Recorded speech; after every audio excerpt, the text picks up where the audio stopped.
Eu estava comentando nossa transmissão que perguntei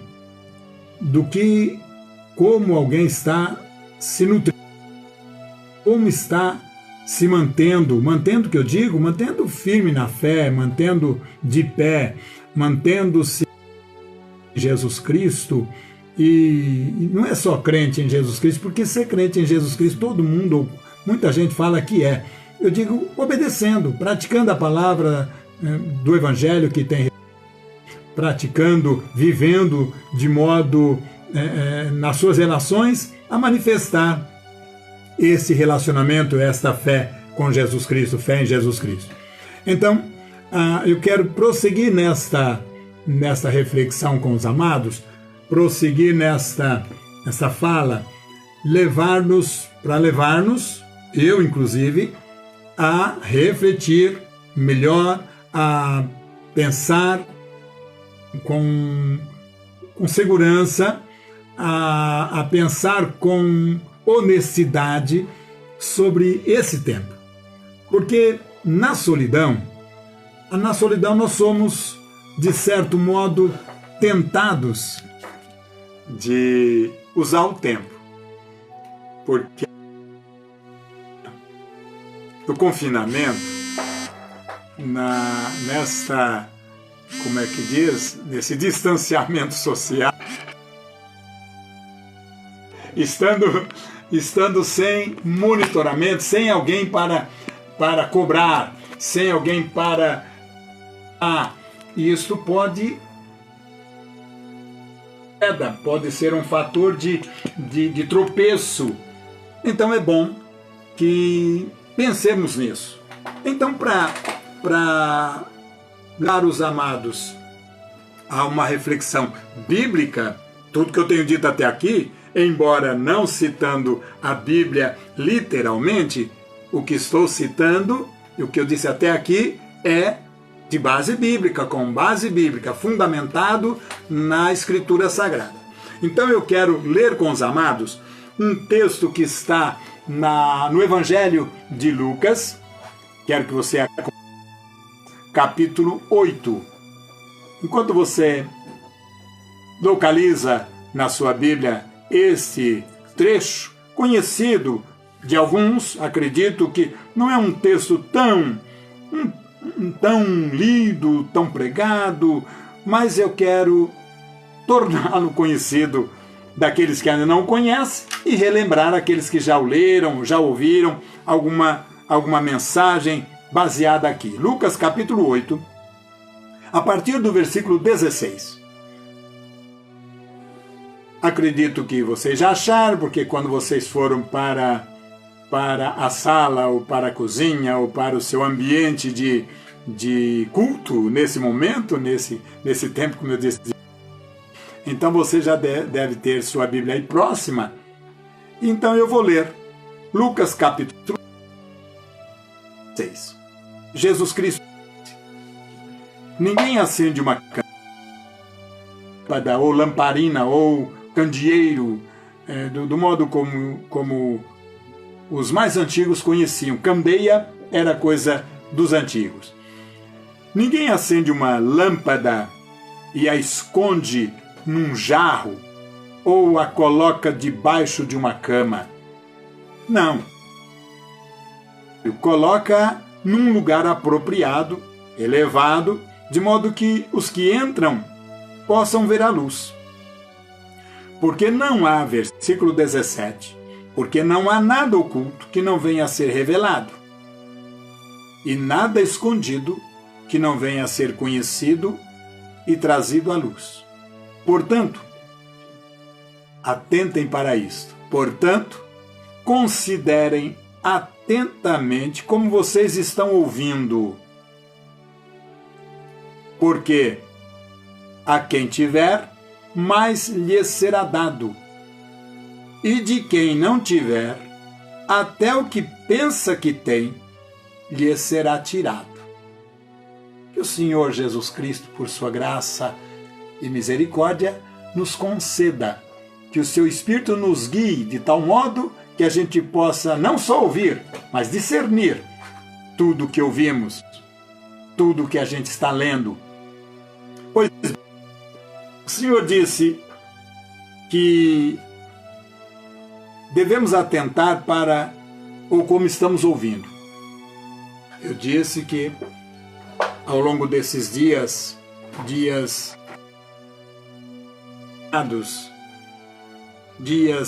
em que a gente não pode juntar-nos, em que a gente não pode congregar, em que a gente não pode fazer reuniões, dias em que a gente mal pode cumprimentar alguém que chega em nossa casa, a gente mantém distância, somos orientados a manter distância.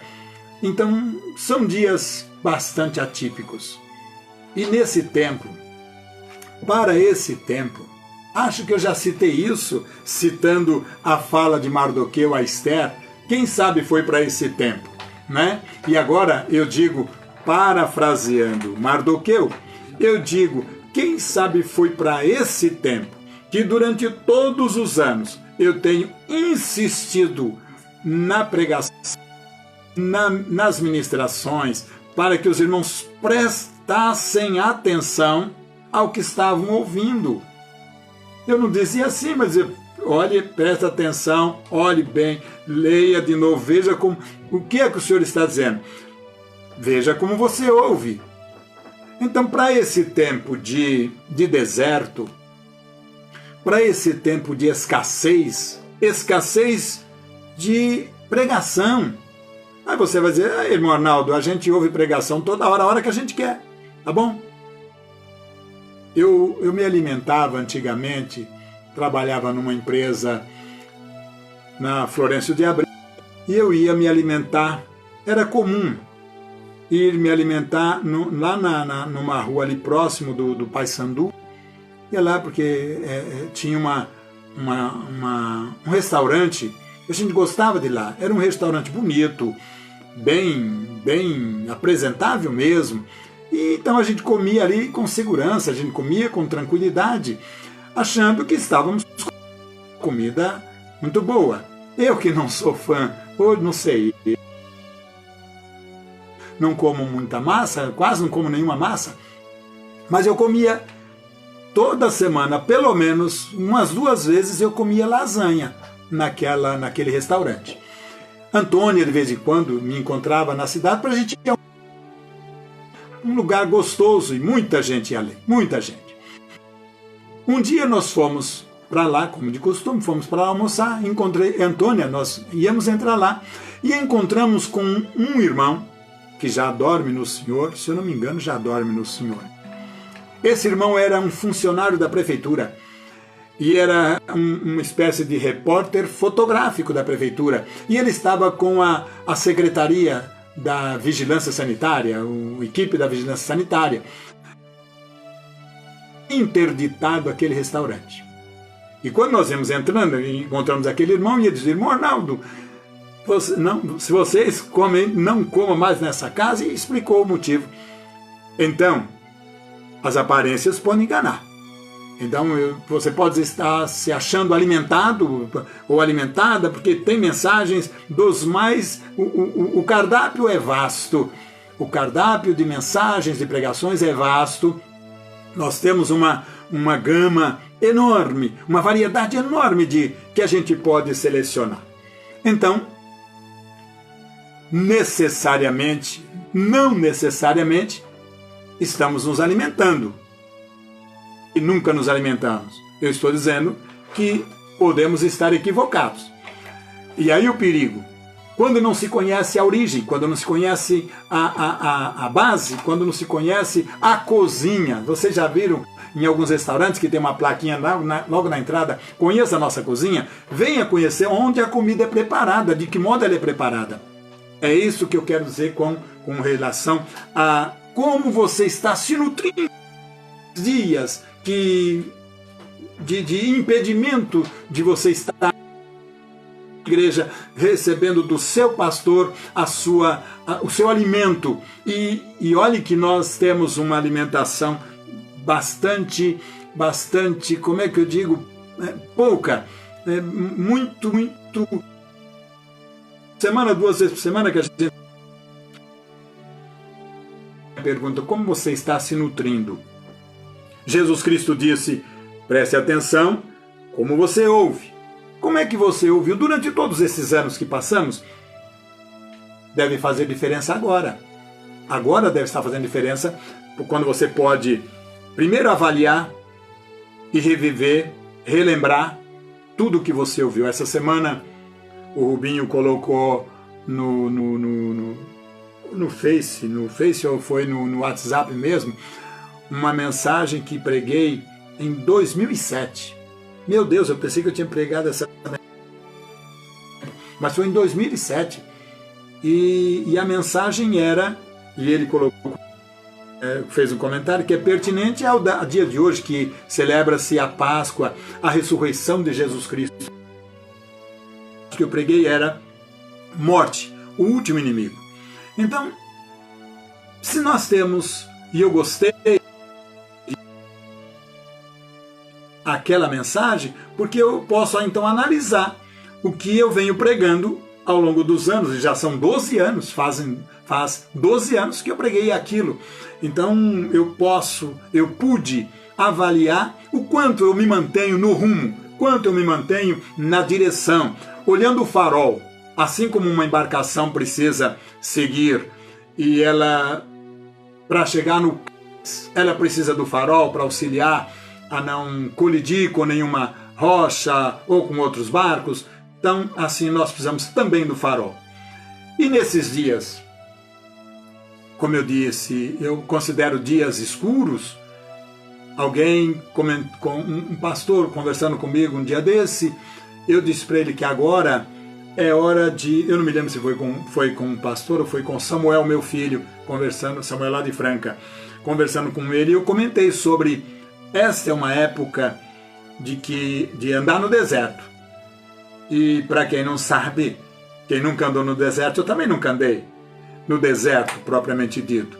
Mas no deserto é como andar no mar, é como navegar. Hoje não é tão difícil, porque hoje tem o GPS, hoje tem equipamentos modernos e capazes, competentes para levar o condutor da embarcação ao ponto, ao chegar. Mas antigamente não. Imagina andar. Quando Moisés está conduzindo o povo, ele momento de separação de alguns, porque não saíram do Egito, não saíram só os israelitas. Com os israelitas também saíram alguns estrangeiros. E com os estrangeiros, entre os estrangeiros, tinha um midianita. O midianita que era, eu agora não me lembro se era o filho do sogro, um cunhado de Moisés, e Moisés com a gente, porque ele fez menção de voltar. Moisés disse para ele, não, vem com a gente, você vai nos servir, você vai ser nosso guia, porque o deserto é o caminho.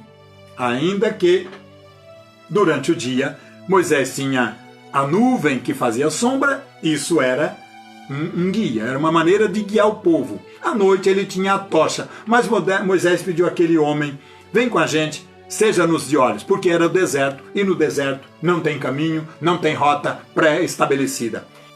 Também é como andar à noite, é como caminhar à noite, navegar à noite. Imagine navegar à noite. Imagine à noite você sem farol, ou mesmo com farol e sem nenhuma indicação aonde você vai chegar.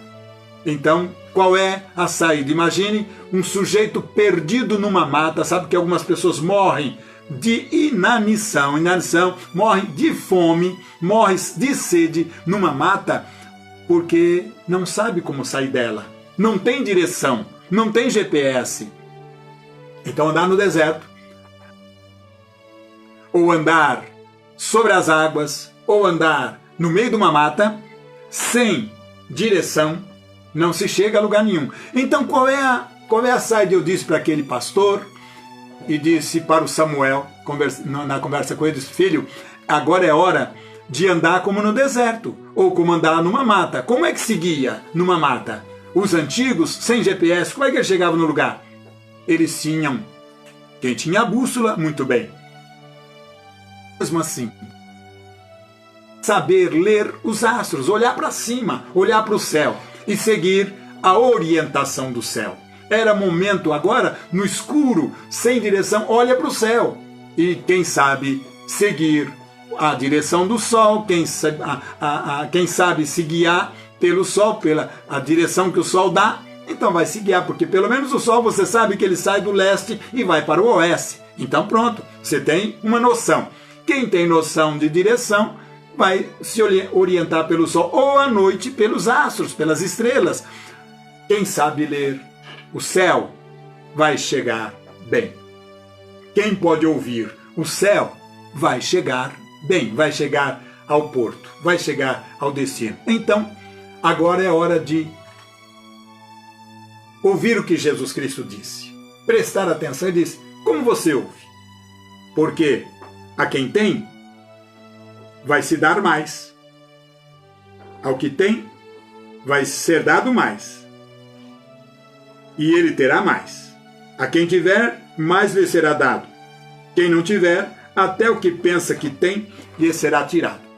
Isso algumas coisas na Escritura, irmãos, me chamam muita atenção. E eu levo toda a Escritura a sério. Mas tem algumas coisas que chamam muita atenção. É quando está citado mais de uma vez. Essa citação de Jesus Cristo está citado pelo menos vezes, mas uma é na parábola que Jesus falou no livro de Mateus, a parábola dos talentos. Cristo disse, pega o talento daquele que não fez, daquele que não andou, e dá para aquele que tem 10. E na parábola de Lucas, que é uma parábola que eu penso que é a mesma, só que lá em Lucas não fala talento. Em Lucas, o Senhor diz assim, pega e dá ao que tem 10. E alguém diz, mas Senhor, ele já tem 10? Ele diz, pois é, ao que tem, mais lhe será dado. Ao que não tem, até o que pensa que tem, lhe será tirado. Agora é hora. Você tem realmente alguma coisa? Você tem esses valores eternos em você? Você tem esses valores guardados com você? Você, num momento, ontem, acho que foi ontem, eu ouvi alguém falando dessa crise que a gente está vivendo e disse que, quanto ao desemprego, então falou que uma pessoa tem, no máximo, geralmente, quem guardou, quem tem economias, quem foi prudente na condução das finanças, eles têm condição para viver um mês, sem salário, sem ganhar nada. Tem condição de viver um mês. Tem valores. Então ela vai racionar, vai economizar, já não vai comprar qualquer coisa, porque tem pouco. Então, e agora Cristo disse, olha, quem tem, ao que tem, vai se dar mais. E ele terá mais, terá abundante, diz uma outra versão. Ao que não tem, até o que pensa que tem, será tirado.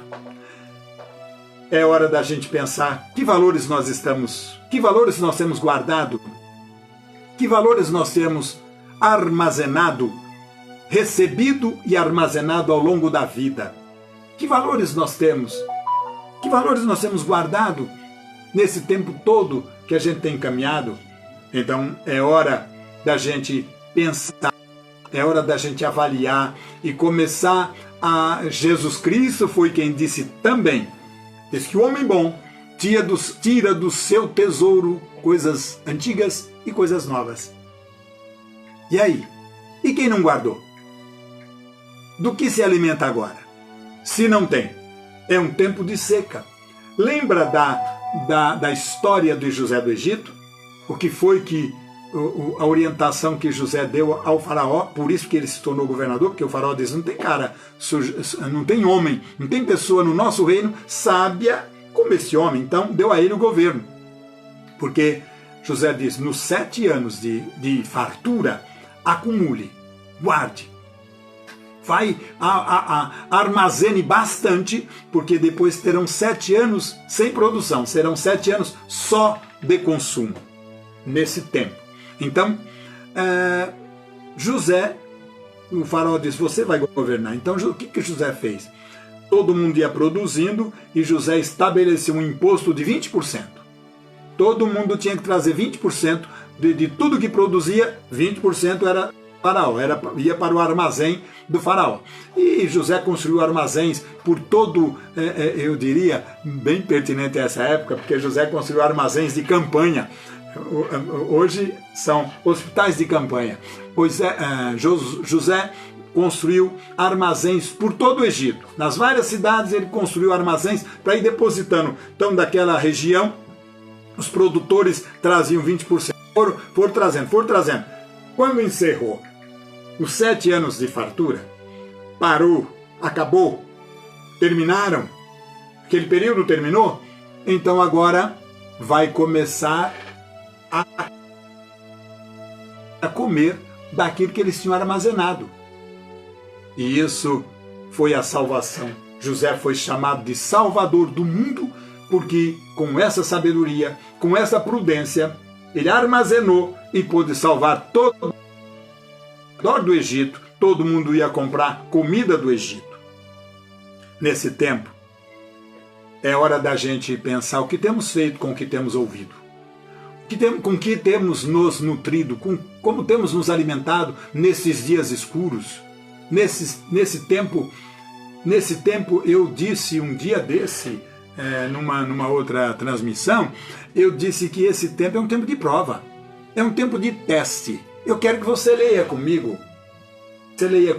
Deus não testa ninguém por brincadeira. Os crentes falam muito em prova, eu estou sendo provado, Deus não prova ninguém por brincadeira.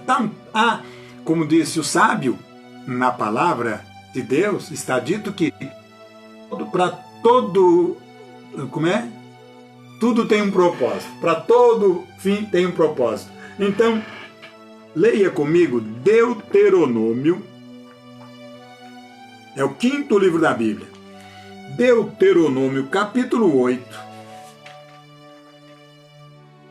e depois, para não pressionar você demais, depois você localiza também, está para frente, depois de Deuteronômio, está lá para frente, depois de Juízes, de Josué, de Juiz, de Samuel, de tudo, 1 Crônicas, 2º livro de Crônicas. Passa o livro dos profetas, dos reis, passa o livro dos Juízes, e aí vem 2º livro de Crônicas. No livro de Deuteronômio, que esse é facinho de achar, no capítulo 8,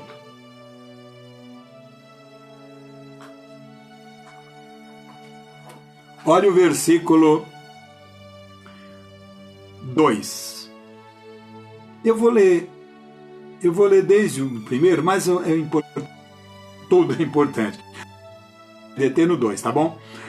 Moisés, como eu já tenho dito a vocês inúmeras vezes, Deuteronômio é o discurso, todo o discurso de Moisés, relembrando tudo que eles passaram nos 40 anos caminhando no deserto. Aqui tinham terminado os 40 anos. Eles estão ainda no deserto, estão do lado de lá do Jordão, estão nas terras de Moabe. Então Moisés está fazendo um discurso para eles. E aí Moisés diz assim, olha, capítulo 8, Deuteronômio 8, 1. Tenham o cuidado de obedecer a todo o ordeno, para que vocês vivam, multipliquem-se e tomem posse da terra que o Senhor prometeu com os pais, aos seus antepassados. Lembrem-se, Moisés está fazendo questão de lembrá-los, provocá-los a refletir. Lembrem-se de como o seu Deus, o Senhor, os conduziu por todo o caminho no deserto durante esses 40 anos. Olha o que diz o Moisés. Para humilhá-los e pô-los à prova, a fim de conhecer suas intenções. Ele diz, a fim de conhecer o que ia no seu coração. Eu já perguntei a vocês alguma vez, Deus precisa testar-nos para conhecer o que está no nosso coração? Certamente não, mas não é esse o foco agora. Agora, veja bem, ele diz, foi para humilhá-los e pô-los à prova, a fim de humilhar, irmãos, não significa fazer passar vergonha. Não é só fazer passar vergonha. Significa tornar o sujeito dependente, simples. Você não tem nada, você não é senhor de nada, você não é senhor das suas vontades, porque no deserto, que você vai fazer o quê? Você não tem autonomia, você não tem autoridade, então você é humilde, é simples, é dependente. Nesse mesmo capítulo, no versículo 16, Deus o deserto com maná. Para quê? Para humilhá-los e prová-los, a fim de que tudo fosse bem com vocês. Deus alimentou com maná. No versículo anterior que nós lemos, no versículo 3, ele diz que Deus alimentou com maná para que todos soubessem que nem só de pão o homem vive. Maná, irmãos, era algo miraculoso, era algo milagroso, que eles nem conheciam, não tinha como eles cultivar. Eles dependiam, diariamente Deus mandava. Não podia cultivar, não tinha como cultivar. Então, para quê? Para que eles aprendessem a ser dependentes. Dependessem nesse tempo de deserto, nesse tempo de escuridão, nesse tempo de não tem plantação, não tem fonte de água. Eles têm que depender. Então, Deus diz, Deus levou vocês a uma condição de que não se bastam. Vocês não podem com vocês mesmos. Vocês precisam depender. Vocês não têm como fazer melhor. Agora veja no livro de Crônicas, segundo livro de Crônicas, no capítulo 32. Segundo livro de Crônicas, capítulo 32. Isaías vai falar mais um pouco sobre isso, mas eu vou deter-me no capítulo 32 de Crônicas. Só para historiar um pouquinho. Ezequias havia recebido a ameaça da Assíria, o poderoso rei da Assíria, que iria invadi-los. Ezequias, então, orientado pelo Senhor, pelo profeta, Ezequias tem uma estratégia que ele tirou a facilidade de acesso à água. Então, os assírios não conseguiram. Ele construiu um túnel, um aqueduto, para que vocês imaginem. O aqueduto é um túnel construído na rocha, irmãos. Eu estive lá. E ele tem 500 metros de extensão, meio quilômetro de extensão, e leva água de uma fonte até a cidade de Davi. Ezequias então fez aquilo tudo e livrou-se de Senaqueribe, do rei da Assíria. Aí Ezequias adoece, ele ficou doente, vocês conhecem a história, e ele ora, então, o profeta, lembra que o profeta volta lá e diz que Deus te deu mais 15 anos de vida e tal. Ezequias recebeu um milagre. E ele recebe a visita de uma comitiva da Babilônia, um reino poderoso na época. Recebe a comitiva, e eu vou ler no versículo 31. Ele ficou doente, foi curado miraculosamente. A Babilônia envia uma comitiva para homenageá-lo, confraternizar-se com ele e alegrar-se com ele pelo milagre. E aí Ezequias ficou orgulhoso. No capítulo, versículo, olha o que diz. Mas, aqui está falando da boa obra que ele fez. Mas quando os governantes da Babilônia enviaram uma delegação para perguntar-lhe acerca do sinal miraculoso, país, foi um milagre da libertação do país, Deus o deixou. Há uma versão que diz retirou. Há uma outra versão que diz Deus ficou de lado. Eu gostaria que você pensasse nisso. Para prová-lo, para saber o que havia no seu coração. Como é que diz na sua versão? Eu vou ver numa versão que eu tenho aqui. Eu tenho a versão viva, Bíblia Viva, embora eu não goste porque é uma paráfrase, mas de repente tem uma mensagem, traz algumas. 32, segundo Crônicas 32, versículo 31. Está dito assim. Cadê? Contudo, os representantes da Babilônia chegaram para ver o milagre da sua cura. Deus o deixou à sua própria sorte. Sabe o que é isso? Você agora, por sua conta, por sua sabedoria, por sua habilidade, por sua competência. Deus o deixou para ver como é que ele agiria. E aí ele revelou o que estava no seu coração. Então esse tempo de trevas, queridos, pode ser só para estar o nosso coração diante de Deus. Dependemos dele ou não dependemos dele? Como eu disse, na solidão, quando estamos sozinhos em casa, todo mundo saiu, a gente está só. Que programa de TV a gente assiste? O que a gente lê? O que a gente ouve? O que a gente vê na internet? É o nosso acesso, por onde vai a nossa navegação na internet, quando estamos sozinhos. É quando estamos só que a gente corre mais perigo. Perigo de nós mesmos.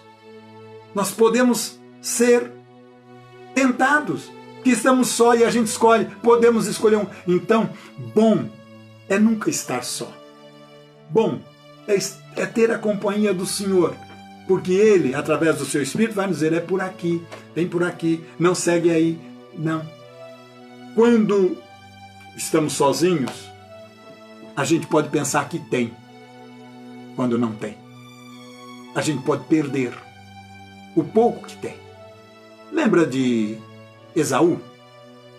O irmão mais velho de Jacó. Ele era o primogênito.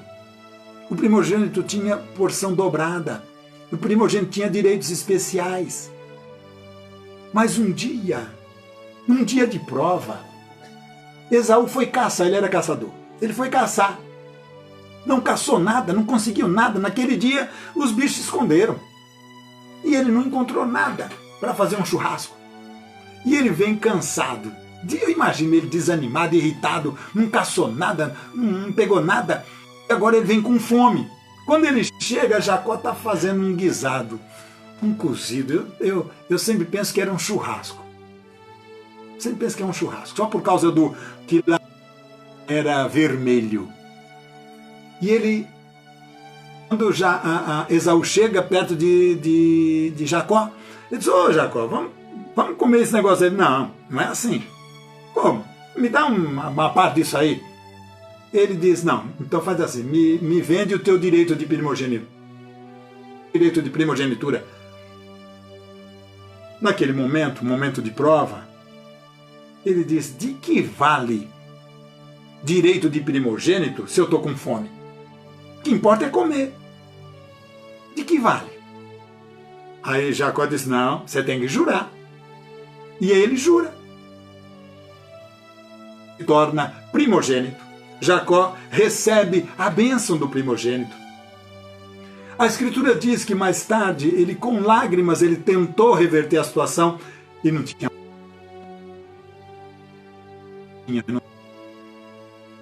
Sansão é outro.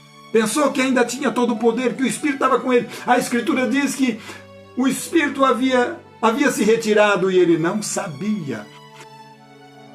Cristo. Esse tempo pode ser um tempo de prova da nossa fé. A quem estamos seguindo? Qual é a nossa direção? Quem é? Para onde estamos indo? O que é que nós estamos ouvindo?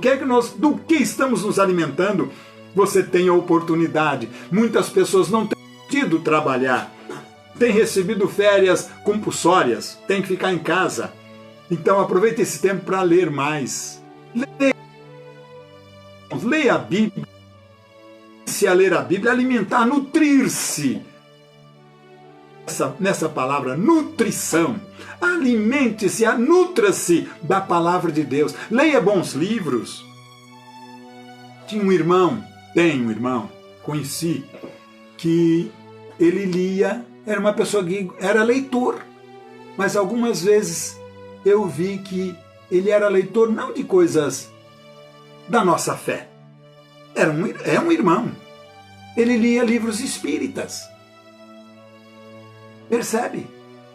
Você vai, qual é o problema? Tá?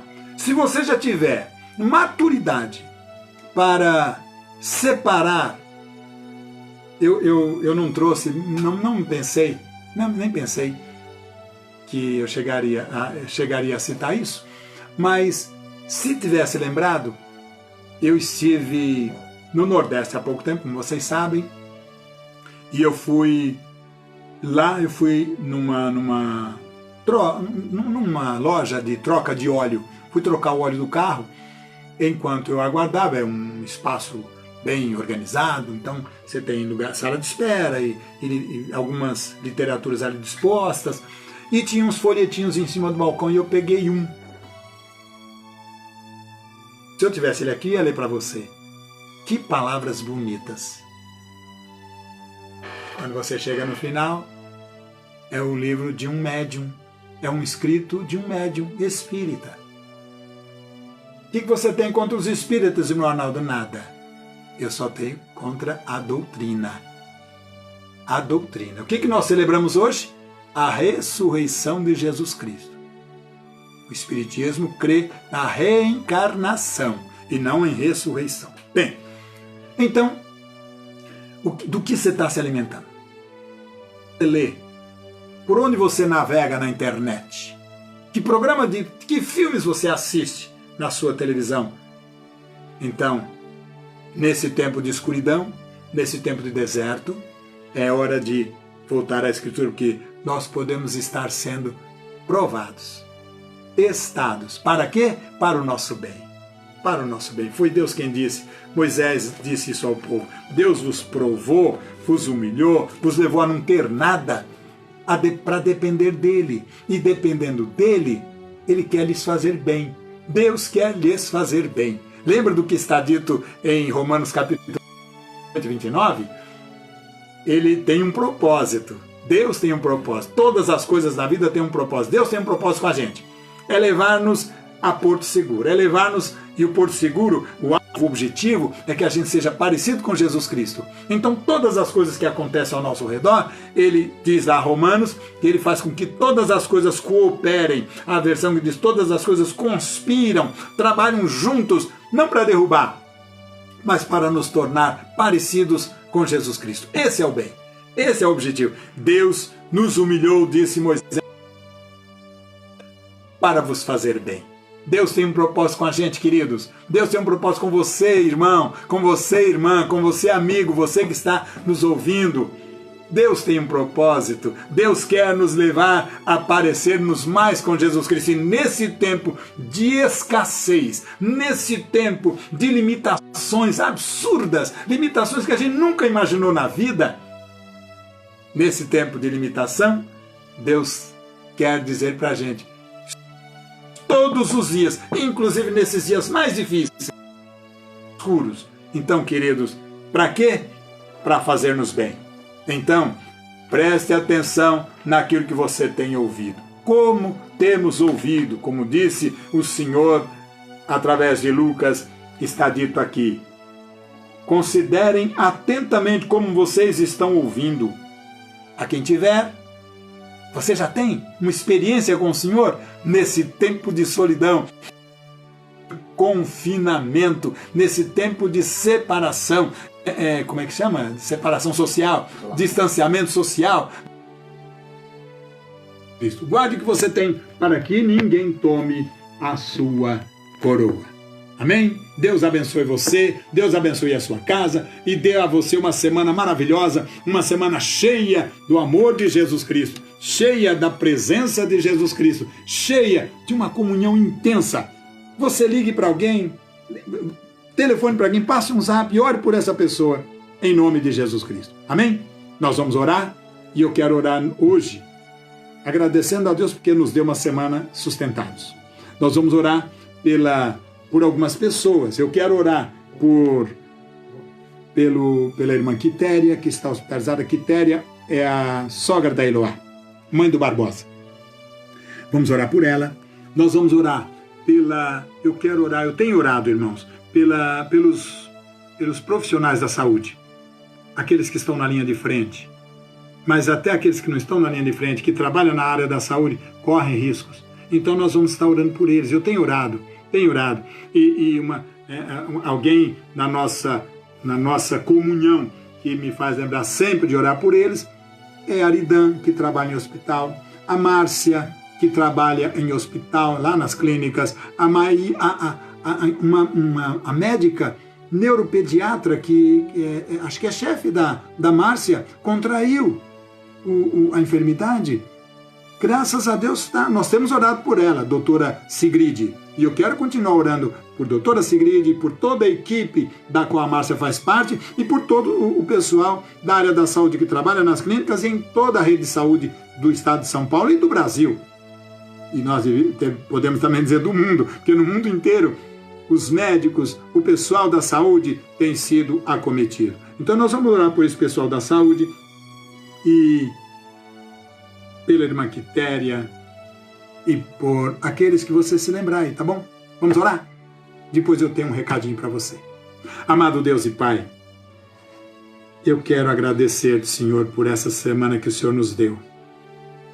Uma semana a mais, nisso que tem sido chamado de distanciamento social, quarentena. São dias, ó Deus, difíceis para muita gente. E eu te agradeço porque até aqui o Senhor nos tem sustentado. Peço, Pai, continua com a gente. E eu te peço, meu Deus, lembra-te, ó Deus, com o teu cuidado maravilhoso, daquelas pessoas que estão na linha de frente, nos hospitais, nos postos de saúde, nas farmácias. Ó Deus, abençoa cada agente que trabalha, agente de saúde que está na rua. Ó Deus, dá a tua graça a cada um deles. Guarda, protege, livra do mal, cura, Senhor, aqueles que já foram acometidos, que foram adoecidos, que estão em casa, que estão afastados. Dá saúde a cada um deles. Eu te peço, ó Deus, especialmente por doutora Sigrid, te peço por Márcia, por toda a equipe da qual Márcia faz parte, te peço pela equipe onde trabalha a Maíra também, te peço, ó Deus, pela equipe onde trabalha a Aridan, todos aqueles que estão ao redor dela. Senhor, guarda.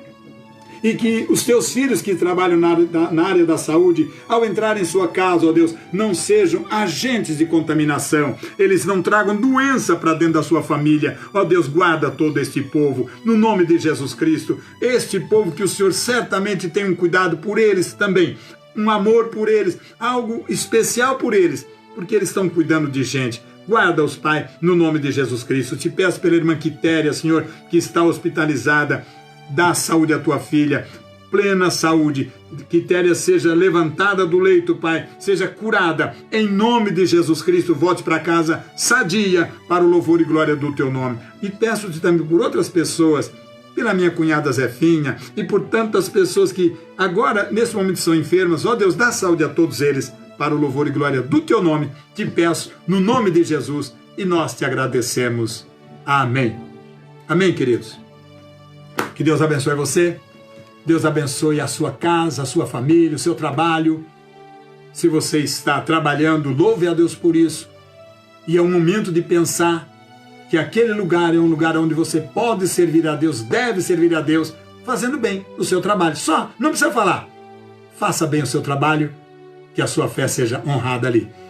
E eu quero pedir a você, primeiro eu quero agradecer a fidelidade sua, amado irmão, amada irmã, você que é dizimista, que é ofertante, obrigado. Algumas pessoas têm me ligado, têm pedido o número da conta da igreja, têm pedido orientação como fazer. Obrigado a você, amado, a você, amada, você que tem sido fiel. Deus abençoe a sua vida, que nesse momento em que nem temos, nem vemos, você fielmente aí sozinho no anonimato, de certo modo, vai e deposita, faz a transferência para a conta da igreja. Deus abençoe a sua vida, Deus continue prosperando. A Escritura diz que Deus não é injusto para se esquecer do seu trabalho de fé e de amor.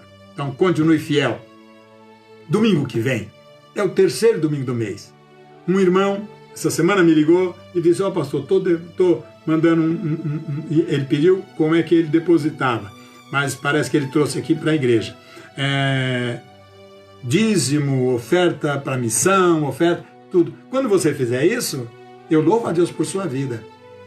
E eu peço que você ajude o tesoureiro. Você diga para ele, ó, isso aqui é dízimo, isso aqui é para oferta missionária, isso aqui é para oferta tal, tá bom? Que Deus abençoe a sua vida. A conta da igreja, se você ainda não sabe, é o Banco Itaú, agência 0776, conta 12921, dígito 5. 12921, dígito 5. Que Deus abençoe a sua vida, em nome de Jesus Cristo. Que a paz de Jesus Cristo, a graça de Jesus Cristo esteja com você como tem estado e lhe dê uma semana maravilhosa, uma semana de vida e vida com abundância, para a glória e louvor do seu santo nome. Deus abençoe você, em nome de Jesus. Não sei se o pastor Silas, que está aqui com a gente, vai dizer alguma coisa. Então, ele disse que está tudo em ordem, que é só isso mesmo. Deus abençoe você. Quinta-feira temos mais. Eu gostaria que fosse isso mais, fosse até diário.